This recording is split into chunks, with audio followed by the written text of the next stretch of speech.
Hey guys, I want to do a quick video because I hadn't seen this anywhere. What I'm doing right now is I'm putting together the high pressure fuel rail for the passenger side. We bent the one that was on the truck originally coming out. So got a replacement part from Amazon for the rail. The truck has 200,000 miles on it almost anyway, so I went ahead and bought new injectors off of eBay. These are GM injectors. They got the labels, the whole bit. Got a pretty good deal on these. I'll put a link in the description.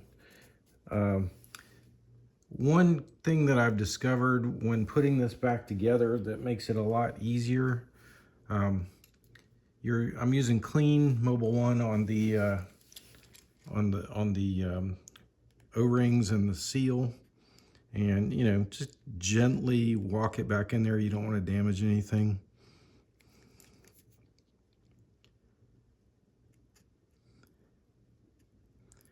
And once it gets seated, it can really only go on one way. You can tell by the protrusion on the injector. It lines up with this.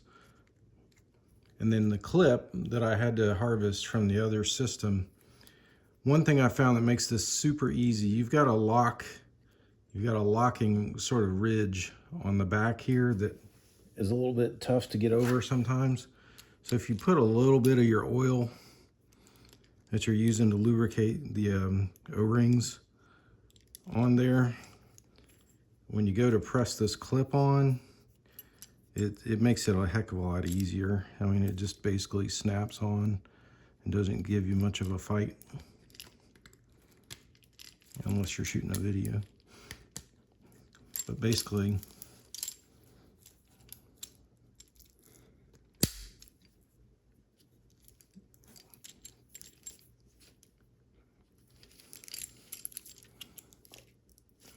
it's almost locked into place here. Just gotta mess with it slightly. And another thing, you can use a pair of snap ring pliers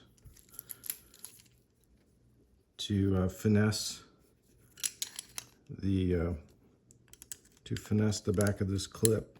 Last thing you want to be doing is beating up a $100 fuel injector to get the clip seated.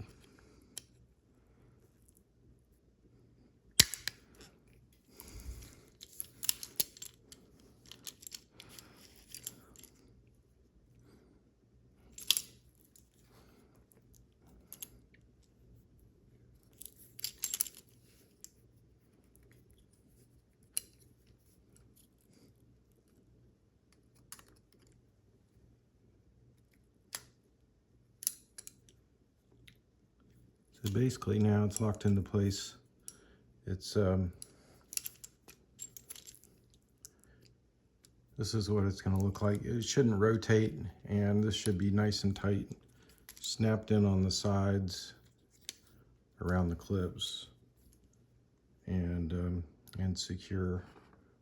So that was a quick tip. I hope you found it useful. I'm going to go ahead and do the other rail now, and then I've got to get my tulip gaskets here, and then we'll put the rails back on the new engine.